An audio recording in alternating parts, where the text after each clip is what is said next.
بخاری شریف کی حدیث مبارکہ ہے کہ تم میں سے کوئی شخص اس وقت تک مومن نہیں ہو سکتا جب تک کہ میں اس کے نزدیک اس کے ماں باپ، اس کی اولاد اور دنیا بھر کے تمام انسانوں سے زیادہ محبوب نہ ہو جاؤں۔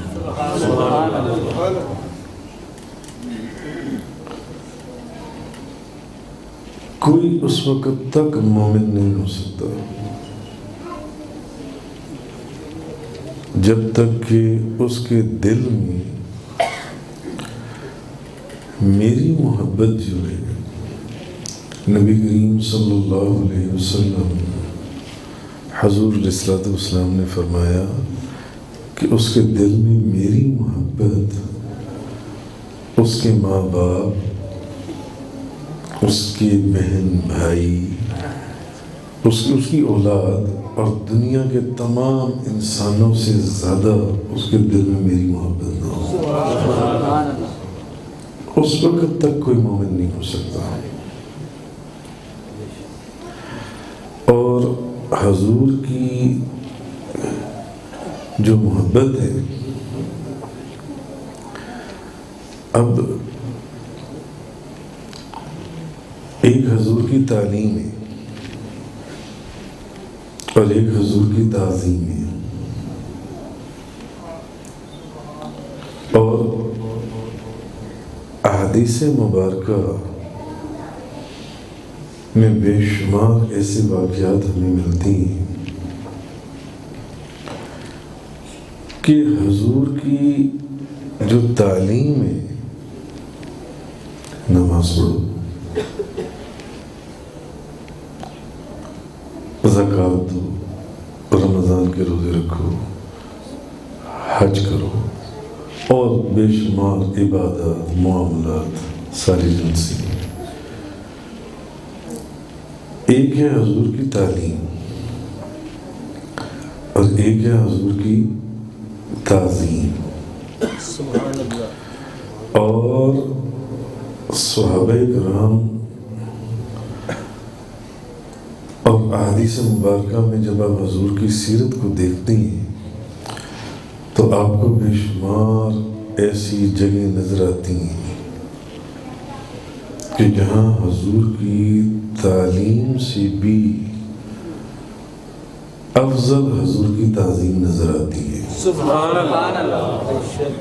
حضور کی تعظیم نظر آتی ہے، اور صحابہ کرام کی تو تعظیم کے انداز ہی بڑے عجیب تھے، کمال انداز تھے کہ حضرت نبی کریم صلی اللہ علیہ وسلم دنیا سے پردہ فرما گئے، مگر ایک جگہ سے، جہاں ایک جگہ پہلے درخت موجود تھا، نبی کریم صلی اللہ علیہ وسلم وہاں سے جھک کر گزرا کرتے تھے۔ حضرت عمر فاروق آپ سرکار کے پردہ فرمانے کے بعد بھی اب وہاں کوئی آڑ ایسی نہیں تھی، مگر پھر بھی جب بھی وہاں سے گزرتے تو سر جھکا کر گزرتے۔ سبحان اللہ۔ حضرت عثمان غنی ذو النورین رضی اللہ تعالیٰ عنہ ایک جگہ پر وضو فرماتے تو وضو کرنے کے بعد بیٹھ کر مسکراتے اور ہنستے، تو صحابہ کرام پوچھتے دوست احباب کہ اے عثمان غنی ذو النورین، آپ کا یہاں پر ہنسنے کا کوئی تک سمجھ میں نہیں آتا؟ تو آپ فرماتے کہ میں نے نبی کریم صلی اللہ علیہ وسلم کو اس جگہ پر وضو کرتے ہوئے دیکھا، اور میں نے دیکھا کہ وضو کے بعد حضور مسکرا رہے تھے۔ تو میں تو اپنے محبوب کی وہ جو ادا ہے، اس ادا کو جو سے میں اس کو تازہ کر کے تو اپنی ان کی روح کی جلا تھی۔ تو صحابہ کرام تو تعظیم جن سی ہے نبی کریم صلی اللہ علیہ وسلم کی. جی خوشا مسجد و مدرسہ و خانقاہی کہ در بود کی لکال محمد. خوشا مسجد و مدرسہ و خانقاہی. نہ وہ مسجد مسجد ہے، نہ وہ مدرسہ مدرسہ ہے، نہ وہ خانقاہ خانقاہ ہے جہاں پر رات اور دن نبی کریم صلی اللہ علیہ وسلم کے عشق اور محبت کی باتیں نہ ہوں. سبحان اللہ، سبحان اللہ.